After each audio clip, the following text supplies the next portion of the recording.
Before delving more into this, we are joined from Washington by Ms. Ginger Chapman, lawyer and political analyst, and from Lausanne by Mr. Maher Nicolas Firzli, director of the EU Asian Centre. Good afternoon to you both, and welcome to In Depth. Let me here start with Ms. Ginger. And in your view, why is Canada's participation considered essential for the success of the Golden Dome project, and what specific capabilities does Canada bring to the table? Yes. Well, thank you for having us today, Mona, and greetings to your viewers. And, well, Canada's role in the Golden Dome makes clear Trump's initial statements at the beginning of his term when he was saying that we were going to make Canada a 51st state. And significantly, he also mentioned Greenland. And the significance of both Canada and Greenland is this now shows Trump's long-term plan to build a defense system essentially over the Canada, United States, essentially over the northern hemisphere to protect against missile attacks. And of course, we've all heard about this integrated layered defense system from sea, air, and land. However, it looks like Trump's main concern is the Russian activity in the Arctic. As we've seen, Russia has been opening up shipping channels and building infrastructure as a forward front. So the Arctic is heating up. The Golden Dome is just one aspect of America's response to the changing geopolitical balance of power. As we've seen, the Chinese Foreign Ministry said the Golden Dome has the potential to disrupt the global strategic balance as well as global stability.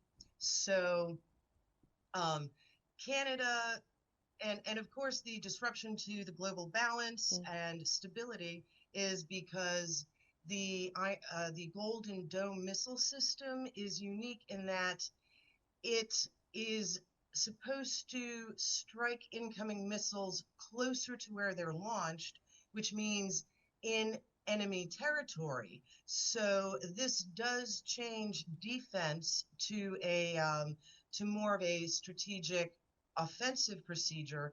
In addition to these space-based sensors are really going to become a global surveillance system. America's ability to detect missiles from where they're launched using space-based sensors means that what we really have is an American global surveillance system. So this will disrupt the balance of power. This does herald a new arms race, a space tech arms race. And of course, Canada seeing the writing on the wall and seeing the Trump's plan for the Golden Dome. Of course, they indicate they want to get on board. However, one more aspect that you mentioned is the enormous cost. We've got the $25 billion upfront in Trump's budget bill. Hopefully, a total $175 billion over the next few years, the next 10 years. But the upper estimates are anywhere from 540 billion all the way up to 800. So this is going to be a massive money grab. We'll get to that. We'll get to that, Ms. Chapman. Let me here go to Mr. Maher. And do you believe that the US and Canada can overcome recent diplomatic and trade tensions to form a deeper defense partnership? And what would such cooperation require from both sides here? I'm delighted to join you today from the shores of Lake Clément in Lausanne. It's a very good question. I think here, the relationship, strategic, military, political, you name it, the relationship between Canada and the US is very complicated right now, to use a diplomatic word. In reality, the past 4 months have been disastrous, and the Canadian press and the European press, they blame it all squarely on President Trump. In reality, it takes two to tango, so that the reason why that relationship became very tense and even venomous is partly quote unquote, America's fault, and also partly, to be honest, Ottawa's fault. And I think Prime Minister Mark Carney is very pragmatic and very smart. And in my personal opinion, Mark Carney is smarter and much more pragmatic than Justin Trudeau. And we witnessed these tensions between Canada and the US 3-4 months ago. It was the end of the Trudeau era, and things became tense. I think Mark Carney, when he was running for office, so during the election campaign, which took place in Canada 3 weeks ago, Mark Carney seemed verbally to have very sort of anti-American, anti-Trump discourse. And what's fascinating, in the past 3-4 days, it looks like Mark Carney is pivoting away from that sort of anti-Trump discourse. He's pivoting to a very pragmatic stance in his relationship with Trump, and I think it's very smart. It's a sign of maturity and intelligence from the part of Carney. And one of the tricks that Carney has used in the past 3-4 days is to tell Trump, great, you guys have the Golden Dome. That's an amazing project. Bravo, Donald. It's beautiful. It's big. It's blah, blah, blah. We'd like to join you. And what can the Canadians bring to the table, right? Well, they can bring two things. In ballistic missiles R&D, there's a very old tradition, actually, in some of the good elite Canadian universities. I'm thinking of McGill University in Montreal, Quebec, and the University of Toronto in Ontario. They've had, advanced, quote-unquote, space tech, mechanical engineering, ballistic missiles engineering research since the late 1940s. And back then it was funded in part by grants coming from the US government. So these elite engineering schools in Montreal and Toronto, they used to work with the US. And the key here, the key concept is dual use. So these new techs, these advanced techs, which will be developed along the way, they all have civilian applications, and that's their beauty. They're very advanced missiles, engine, ballistic, aerospace tech. Yes, they can be used, and they will be used to manufacture weapon systems. But all these technologies, they have advanced civilian implications or applications, as they say in the field of engineering. And I think Canadian companies, Canadian startups, especially in Montreal and Toronto, they could profit from these dual-use civilian applications. But there's more. There's something which Canada has, which may be of great interest for America. Canada has some of the world's biggest public pension funds and sovereign wealth funds. So they're sitting on a huge pile of trillions of dollars to be invested in. Guess what? Even though in the past 4 months, we have witnessed many tensions between Washington and Ottawa, these gigantic Canadian pension funds and sovereign funds, they haven't stopped investing in the US. They believe in US equity. They believe in US bonds. They believe in US venture capital. And so that's a very nice fit, that huge pool of capital in Canada, and the desire to be invested in advanced assets in the US. One last remark I'll make, I think symbols are very important in finance and economics, and also in military issues and geopolitical affairs. And I think Golden Dome is a fascinating brand because, of course, President Trump is a child of the early 80s. I think he became a brand. The name Trump became a brand in the early 80s. This is precisely when President Reagan came up in 1982-83 with the Strategic Defense Initiative, SDI, called, Star Wars, Reagan's Star Wars program, and it's credited for having broken the back of Soviet Russia because it forced the Soviet-Russian side to spend a lot of money to counter the Star Wars program. So I think... So, Mr. Maher, we're speaking here, or what you're saying here, it's a win-win situation for both the United States and Canada, correct? Yes. Let me go here to Ms. Ginger. And to what extent is the Golden Dome project driven by national security priorities versus Trump's political messaging or desire to shape his legacy? Well, We do see there is a balance in all things political between Trump's ego and his desire for a legacy, perhaps even a Nobel Prize, and on the other hand, pragmatic concerns and Trump's ability to make or break relationships with other leaders and other countries.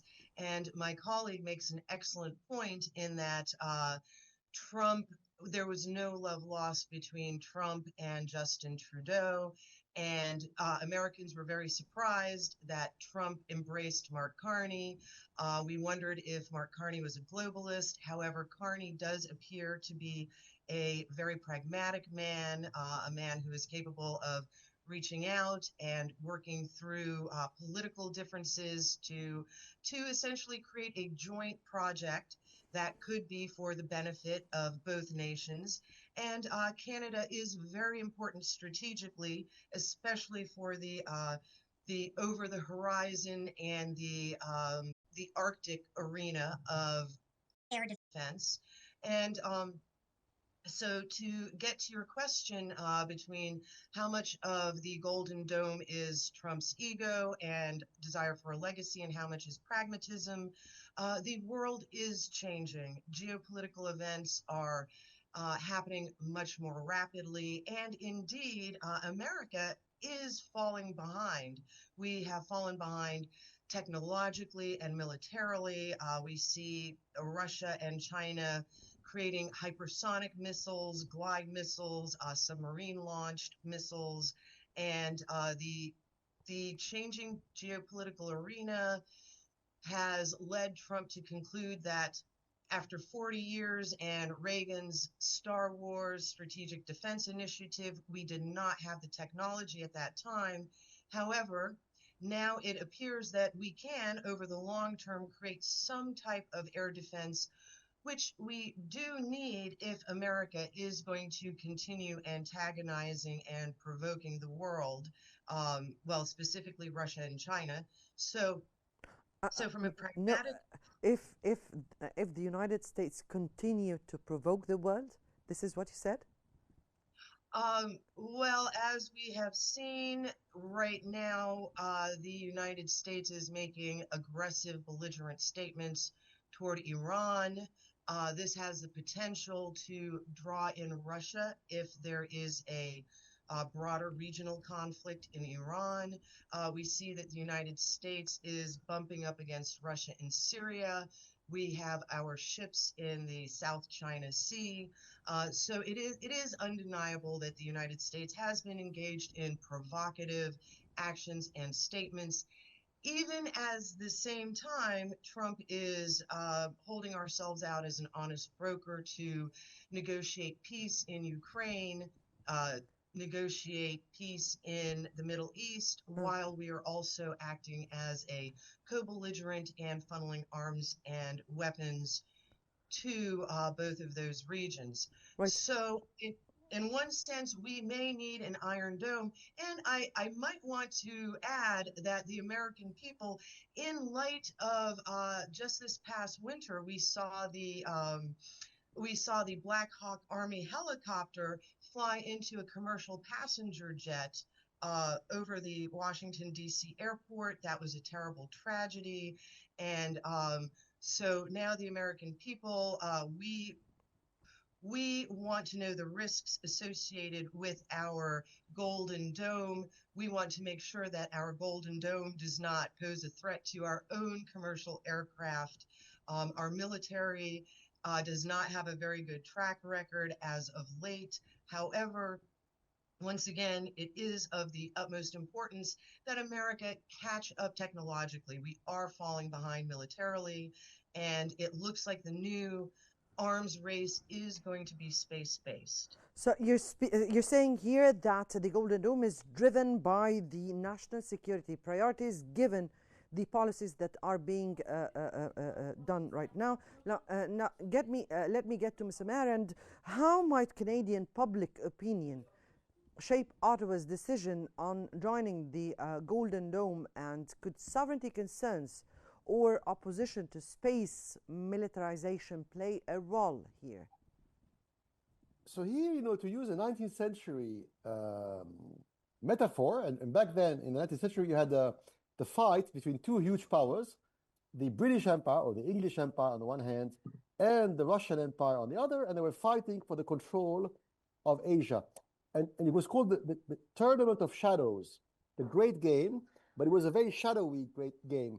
And today we have a new Tournament of Shadows pitting America against China. It's a techno-industrial race, and most, if not all, of these new technologies have a dual use. So it's no longer, on the one hand, civilian, on the other hand, military. We are witnessing a merger of the military and the civilian. It's something which is unavoidable in this day and age. So I think, to come back to your question, the Canadians have a very different perception, right? So, for example, in Canada, there's a very strong Ukrainian and Polish lobby, and in many Canadian cities, they are like swing voters, Canadian provinces or municipalities, where 10-15% of the people are of Canadian or Polish descent. They really, really hate Russia for reasons of their own, which have nothing to do with Canadian sovereignty. But at any rate, there's also in Canada a pro-NATO tradition, which you could call a British, Anglo-British NATO tradition, which is perhaps stronger than in the US. So for all these reasons, when Mark Carney sells the idea of investing, tens of billions of dollars in the US Golden Dome, blah, blah, blah, what he tells the people, the voters, the public opinion, he says, oh, it's horrible, the Russians and the North Koreans are coming to eat our lunch. And Mark Carney... But how about the statements by Mr. Trump that it will be the 51st state of the United States? Doesn't this raise any kind of concerns? I think it's all in the past now. I think it's a bit childish from the part of the US president. He was saying that half jokingly, but sometimes even if you try to be wise and to make jokes, it backfires. So I think, honestly, it's a thing of the past. It's a thing of the Trudeau era. Now, with Carney, you have a realist in power in Ottawa, which is much better for US-Canadian relations.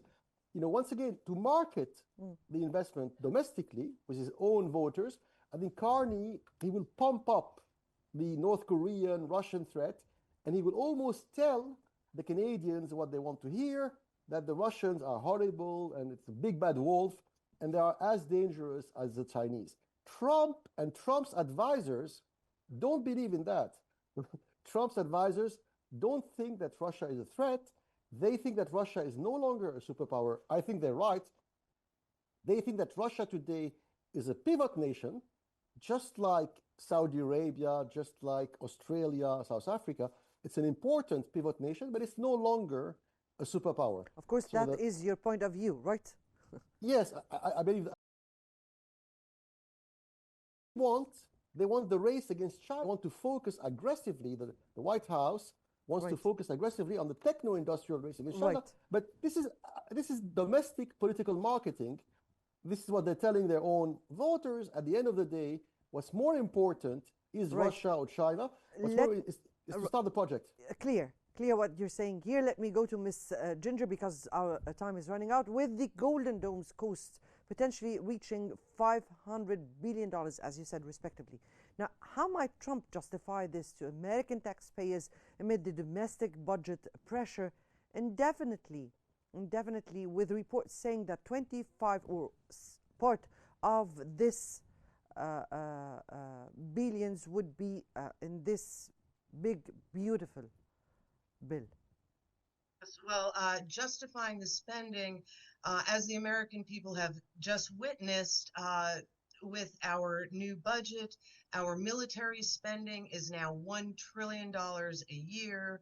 And so by comparison, $540 billion, $800 billion for a new Golden Dome. They're presenting that as well. That's only 20% of our military budget over the next 10 years. So as my colleague mentioned, there is a certain amount of domestic marketing to the domestic audience, but this is a vast sum of money. It's going to be very difficult to justify spending it, but ultimately, we will spend it because America, if nothing else, we pour billions of dollars into our military. And once again, as my colleague mentioned, the domestic marketing to the voters is really what sells the project. And we've seen that Trump is a master of marketing. He is working well with Mark Carney in Canada. So it appears that we are underway, and we are going to have a joint relationship, a joint partnership with Canada at and spend billions of dollars as we usually do. And this will cause much more arguments in our Congress and in our Senate and in our towns. But Trump will go ahead with this Golden Dome, and this may usher the United States into the next generation, into our new space technology and our new space wars, our new Star Wars. Right, that was Ms. Ginger Chapman, lawyer and political analyst, and Mr. Maher Nicolas Firzli, director of the EU Asian Centre. We thank you very much for your very valuable insights here.